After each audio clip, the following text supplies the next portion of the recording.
Hello and welcome to Christmas. Imagine Christmas, part 17. I'm Jack Taylor, and I want to look at Isaiah today. Now, there are those who look forward to Christmas prophet, Profit, but today I want to talk about someone who could be called the Christmas prophet, Prophet.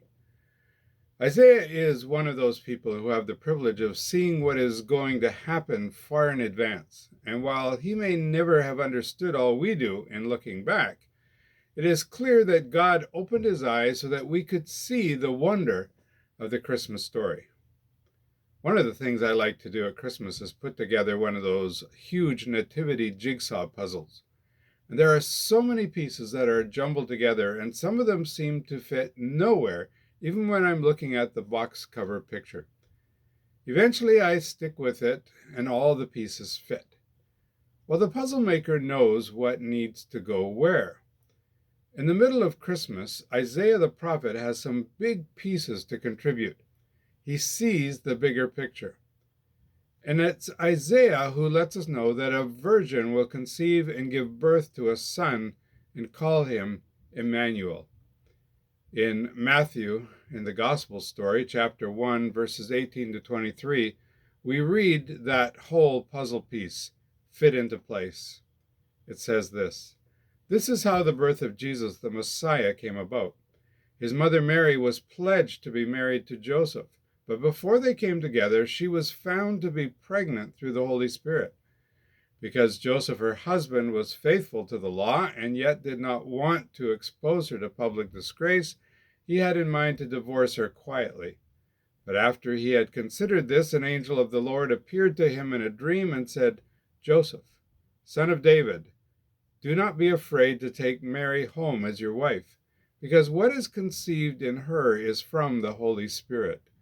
She will give birth to a son, and you are to give him the name Jesus, because he will save his people from their sins.' All this took place to fulfill what the Lord had said through the prophet.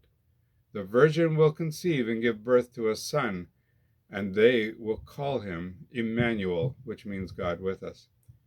It's incredible all that goes into making one simple promise become a reality. This is just one piece in the puzzle. Have you ever noticed that? You might say, "Sure, I'll host that party, that event," but wow, does it take a lot to make that happen? You might say, "Sure, let's take that holiday," or "Sure, I'll build that for you." But wow, there is so much more that simple promise involves.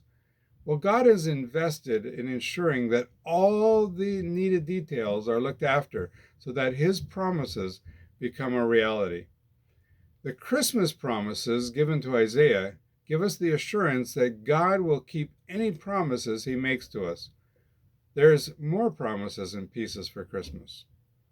It's Isaiah who says, "For to us a child is born, to us a son is given, and the government will be on his shoulders.